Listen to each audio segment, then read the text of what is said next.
Bienvenue sur le podcast de Lyon Sandel, un format audio pour découvrir celles et ceux qui font bouger le territoire. Situé en Normandie, à 1 heure de Paris et 30 minutes de Rouen, Lyon Sandel est un territoire rural qui regorge de pépites.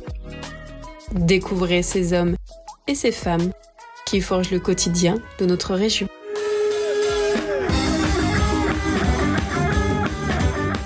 Aujourd'hui, nous partons à la rencontre d'Alexandre Gosselin, fondateur de la brasserie insulaire et de la guinguette de Landelle. Basé sur une île à Charleval, Alexandre nous raconte l'origine de ces deux projets un peu fous et de la dimension humaine qui guide cet entrepreneur aux multiples casquettes. Sur fond d'ambiance guinguette, découvrez le portrait d'Alexandre. Ça va bien ? Je suis Alexandre Gosselin, j'ai 26 ans depuis 20 ans. Métier brasseur, passion, amateur, et entrepreneuriat, et bricoleur, et maçon, et soudeur.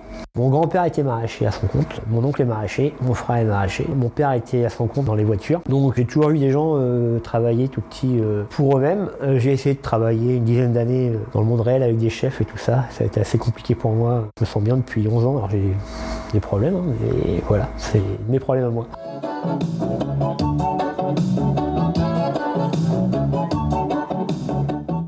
On a démarré en 2017, ça a été très dur, notamment le démarrage par un pote qui est parti. On a tenu, on s'est relancé en mars 2020, il y a eu le Covid. On a failli fermer et on s'est vite rendu compte que pour s'en sortir, il fallait que tu vendes de la bière, un écoulement en direct, sans intermédiaire. Donc avec le Covid où on n'avait pas le droit de sortir, on n'avait pas le droit de rentrer, il fallait des passes sanitaires, on est parti sur quelque chose d'extérieur.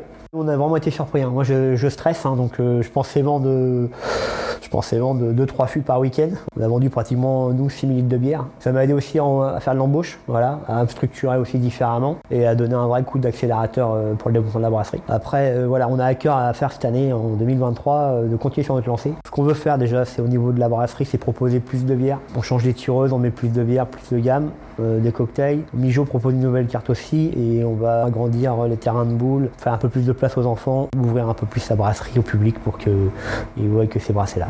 Tous mes projets, moi je veux garder une dimension humaine. La bière, voilà, 100-150 ml, c'est bien. Après, ça devient le bordel. Le but, il est vraiment de faire quelque chose à taille humaine, puis de faire autre chose après derrière. Voilà. C'est comme la guinguette. On pensait 80-100 personnes, on est à 250-300. Au-delà, c'est pas agréable. Il y a trop de monde. On perd un peu le charme de ce que je voulais créer. Donc voilà, je me limite. C'est ce qu'il faut.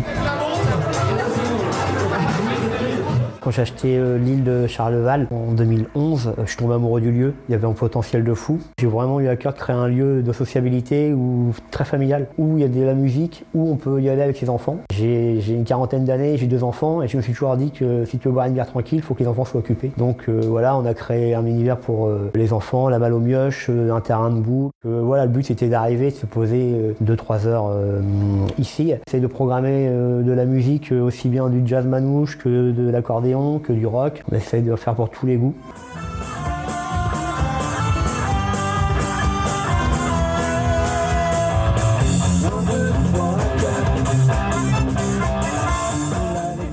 Nos valeurs et nos principes, c'est vraiment de faire de l'humain et puis il faut gagner de l'argent, hein, on n'a pas le choix. Hein. Mais si on peut le faire en vendant de la bière, faire une guinguette, c'est quand même plus cool que d'aller dans le supermarché. L'origine, c'était vraiment de créer un lieu de convivialité où les fédérateurs, où les gens peuvent venir. Toute ma vie, elle est axée là-dessus, faire des projets qui fédèrent les gens et ils viennent apporter leur pierre. Et voilà, j'essaie d'être le plus horizontal possible. Avec Mijo, ça l'a fait comme ça, la guinguette l'a fait, je pense que les gens l'ont ressenti et on a eu vraiment que des bons retours.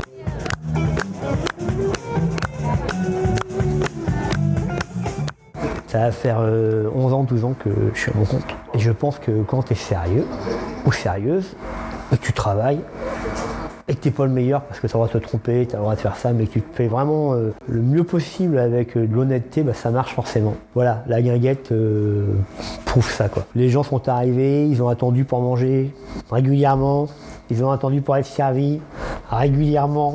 Ils ont eu du mal à se placer, on a mis des nappes et tout. Voilà, moi ponctuellement j'ai vu des gens qui se connaissaient pas, qui se parlaient. Et voilà, et je pense que quand tu crées un univers, les gens ils arrivent, ils se passent où ils veulent et voilà, ça transpire et la recette magique elle est là quoi. Juste travailler puis être le plus bienveillant et honnête possible.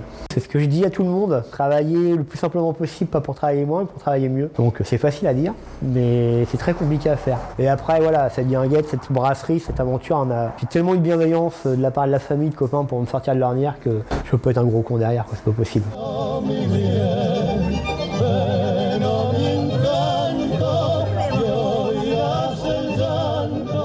J'ai acheté ça parce que voilà, il me fallait de la place pour développer mes activités. Il y avait de la place, il y avait du tout à refaire, mais il y avait justement l'avantage, c'est qu'il n'y avait pas de mur, il n'y avait pas de porte, il n'y avait pas tout ça, donc on pouvait tout faire. Les rencontres, les succès comme les échecs m'ont fait prendre des directions et je continue à rester fidèle à ce que je pense, c'est-à-dire que les bâtiments ont 200 ans, qui sont toujours là, et que le but c'est que le jour où je suis plus là, que mes enfants, que mes petits-enfants ou que d'autres personnes reprennent et que ça soit plus une brasserie mais autre chose. Et voilà, et en retapant des lieux qui sont chargés d'histoire, et voilà, c'est le plus beau truc qu'on peut faire. Les anciens ils ont laissé plein de choses. Dans toute la vallée, il y a des moulins, il y a des bâtiments, il y a des halles, il y a tout ça.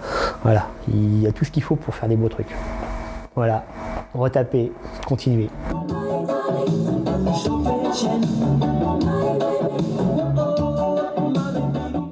Il y a un potentiel de fou. Vraiment, moi j'y crois. J'ai 46 ans, je veux vraiment encore. En vrai, je veux m'éclater. Il y a des beaux projets à faire derrière. J'espère qu'on pourra proposer des barbiers, des tatoueurs, des coiffeurs, des points relais pour la vente de légumes produits dans le coin. J'espère que ça sera un lieu qui donnera encore plus de métissage au niveau de la vallée. J'espère que ça sera un lieu où la bière sera toujours aussi bonne et réputée pour. J'espère que ça sera un lieu où les musiciens auront à cœur de venir se produire ou même jouer pour eux. Voilà, j'espère que le lieu va m'échapper complètement parce que le but il est là. C'est que voilà, je fais tout ça pour me faire plaisir, mais aussi pour que le lieu m'échappe. La meilleure réussite, c'est que quand les gens viennent ici passer du temps, voilà, celui est plus vraiment à moi. Les gens commencent à me reconnaître et ça m'embête un peu parce qu'il n'y avait rien de plus sympathique de boire une bière sur la gazon avec les gens sans savoir qu'ils étaient avec le patron et c'était bien. Voilà. Donc dans 10 ans, que le lieu m'appartienne de moins en moins, qu'on ait encore plus d'activités délirantes et qu'on se fasse plaisir sur plein de choses, voilà. Et qu'on continue avec ce modèle artisanal, aussi bien sur la bière que aussi bien sur les guinguettes, qu'on fasse aussi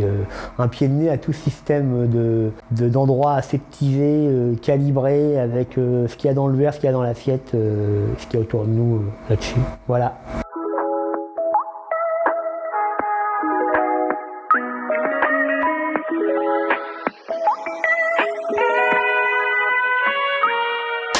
Merci pour votre écoute. On se retrouve prochainement pour une nouvelle pépite en Lyon-Sandel. D'ici là, retrouvez l'intégralité du reportage et plus encore sur les sites cdcla.fr ou lyons-andel-tourisme.com. À très vite.